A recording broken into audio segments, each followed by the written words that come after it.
by watching this film called a movie called I Can Only Imagine. The first film, the second film won't be coming out until next year. Won't be coming out until next year. I personally want to say here is basically that this movie gave me a lot of something I never felt before, basically in my life. And basically, being saved by God and ask God for forgiveness and stuff like that. And I know a lot of you guys don't believe in God. And I know some of you guys probably don't too, or anything like that. I want people to really just to understand this is before I go deep down with this movie of this review. I want people to please watch the whole entire video before you believe any comments below. And I'm not saying you should or anything like that. I'm just asking you guys, please. Before I go ahead, I understand. Like I said, I understand that people do have a choice. They do. Like if you want to accept Jesus as your Savior, hey, I'm happy with that. I'm very, very happy for you.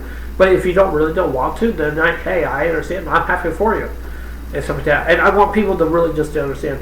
I'm just me. I'm just James. That's all I really am. I love anime. I love going to church. I love reading the Bible, praying, and stuff like that. I have such a great family, and basically and stuff like that. And I don't mean to brag on that. And I know some people probably don't have that luxury or something like that. But I don't have that luxury, basically of that. But it was just something that, to me, based on this movie, was taught a lot of respect, honor, glory, and especially when you go with family members and stuff like that. It can go through any different situations that people have been in, and basically stuff like that. I want to say that this movie it will get you really good, and I want to say this and stuff like that. And I want to say this here is that I understand that Bart has to go through a bad relationship with his dad.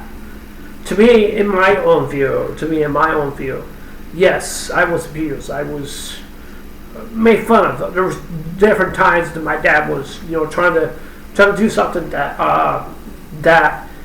I just can't really understand. And I remember some of the different times, my dad would just basically drink. He just, because when I see that my dad's drinking, I don't go out there in the living room at all. I just go in my bedroom and I just lock the door. Because when my dad started drinking, I don't want to go near him because he gets really, really mean when he drinks.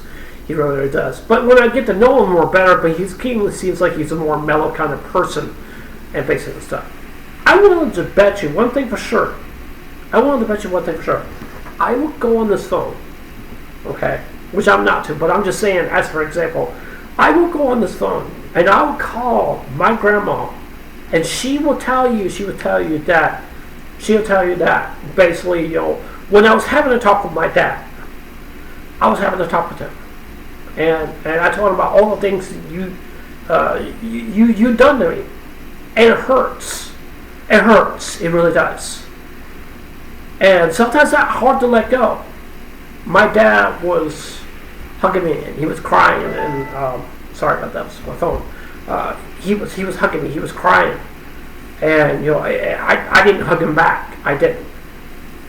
I was trying to do whatever I can. It's just that it was the hurt that it was on my dad. And and I understand what Brett's going through. I understand that Brett has to basically that he didn't have that chance, basically stuff like that.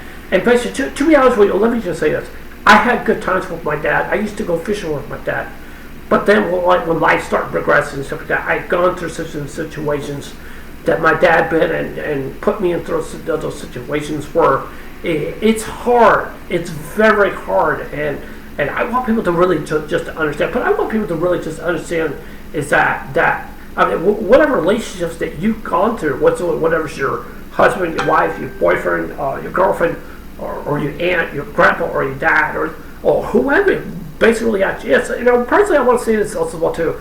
To people to remember is basically that. I mean, basically that you don't have to tell me about anything about those kinds of things. I respect that. I'm not saying you should or anything like that, but I'm just saying, just from the standpoint from Bart, in this movie, just absolutely just beautiful. And I want to go back to the point, like I was saying.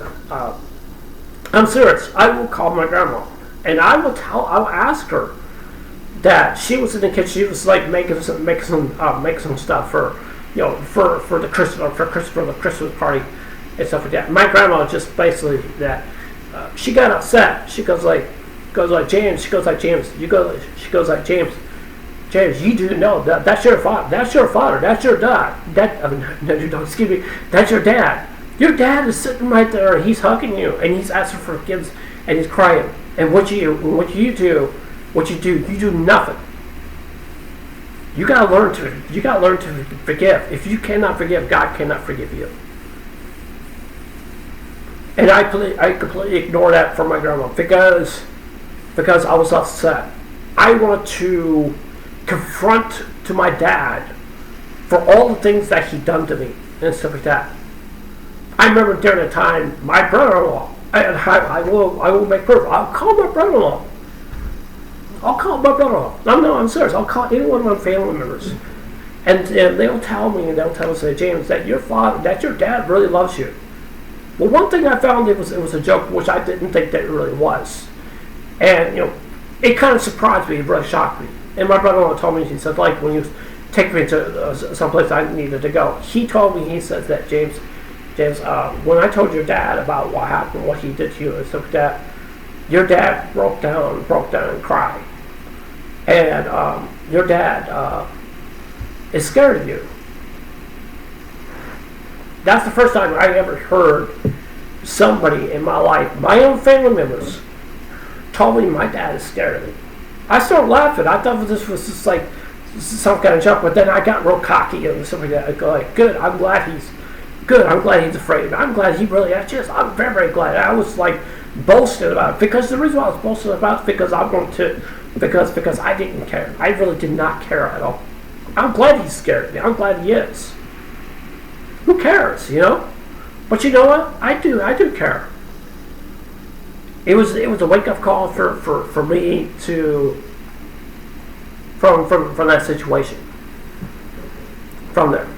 And a lot of people may not be able to understand it, but this is the first time I ever heard one of my family members was telling me that my dad's is afraid of me.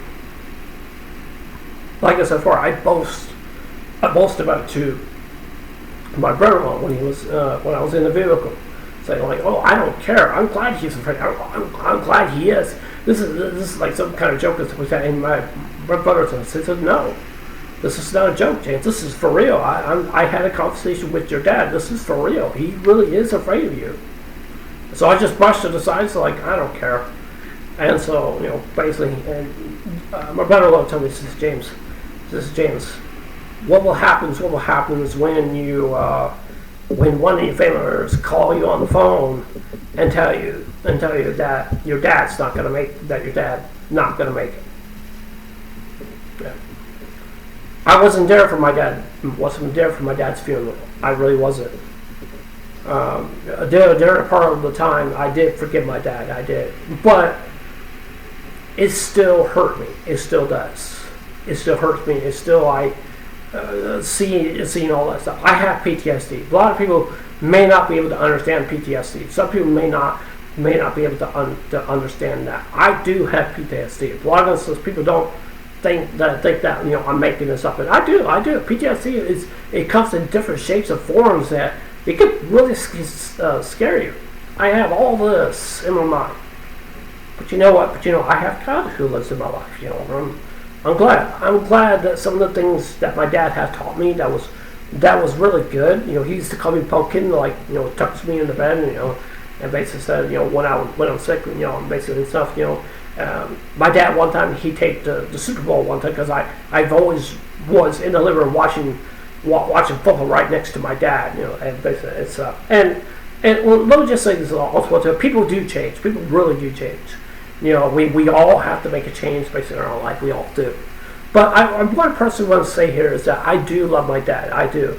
I miss him, and I still do. I don't have a photo of my dad on my phone. I don't have one. I have to ask one of my family members and stuff like that. But I figured I just want to share for that, you guys. But I think this movie is beautiful, is good. It hits you right in the chest. I don't know why, but it just does. It just like sitting here, listen to that song. I can only imagine, like you can only imagine, just like God's being there, and just you see the angels, and you see like your family members and stuff like that, and basically stuff like that. And it just really actually is. I think only imagine I think it's for everyone. It's for everyone. If you think that only imagine, if you can think that only imagine cannot change your life, you need to think twice on that. That song will hit some chords for a lot of people. And some people may not be able to understand it, especially when people who are atheists and stuff like that. I have nothing against people who are atheists or anything like that. I totally do understand that they have the difference, what they don't want to believe in God or anything like that. And I'm not going to name any YouTubers. You probably know who I'm exactly what I'm talking about. Actually, I'm just going to mention them anyways. But when it comes to the Amazing Atheist, the Amazing Atheist is just that basically is like, I don't consider him like being a bully or anything like that. I kind of consider him as basically he's a guy just really just doesn't understand, but then he just want to make a mockery out of God and stuff like that. Does that make me upset? A little bit, yes. But do I hate him for it? No, I don't. I just think that some of the things that he said it's just he's trying to find his way of his own life. Just what with Jacqueline Glenn, basically for her, she's been doing content for against religious people. I don't know why that she does that. I don't know why. Do I hate the Amazing Atheist? No. Do I hate Jacqueline Glenn? No. I don't hate nobody. I just don't seem to understand why they make those videos and just to say other different things. And I respect that. They want to believe in whatever they want to believe. But like I said, I understand people do have their own beliefs and stuff like that. I can't force you or anything like that. I can't. But like I said before, if you want to accept God in your life, that's awesome. I'm happy for you. But if you don't, then hey, I'm happy for you. But like I said before, I don't want people to think I'm just pressing on and stuff like that and stuff like that. But I just want people just to understand. That's all. That's all that really actually is. And I just want people just to see from my point of view, and I think a lot of people should. So yeah, it was with this movie review, I definitely want to say it's a personal movie to me. I think it really actually is. I love the movie. I think it's very beautiful. I think it's really good. I think it's not just made for me; it's made for everyone. So I think it's definitely a life changer for a lot of people. Some people may not want that or anything like that, and I totally do understand it and respect it. So yeah, it was with this movie. I'm going to give it a 10 out of 10. It's beautiful. It's good. And I think it's just one of the best Christian movies I've ever seen in such a long time. Oh, wow, it's very, very powerful, and it really actually is. And it speaks a whole lot of different volumes, like in any other films that I ever witnessed in my life. And so, yeah. But, yeah, anyway, so that's it for this movie review. Tell me what you guys think. Do you guys like this movie, or you may not want to watch it, or you may watch it, or whatever you guys have to say. But I'd love to hear you guys' feedback in the comments down below. But, I ask you guys, please be respectful in the comments down below. I'm not demanding respect with that. I just don't want to get into a few of an argument with somebody about these situations and stuff like that. So I want people to understand. But yeah, anyways, since I'm not saying, I'll see you guys later. Take care. Hope you still want to. Don't forget to subscribe. Please consider subscribing. Please hit like button, give me a thumbs up, or give me a thumbs down, and please leave a comment below. Anyways, I love you guys. Take care. Hope you still want to. Take care. God bless. Remember Jesus. Love you guys. Take care. Bye.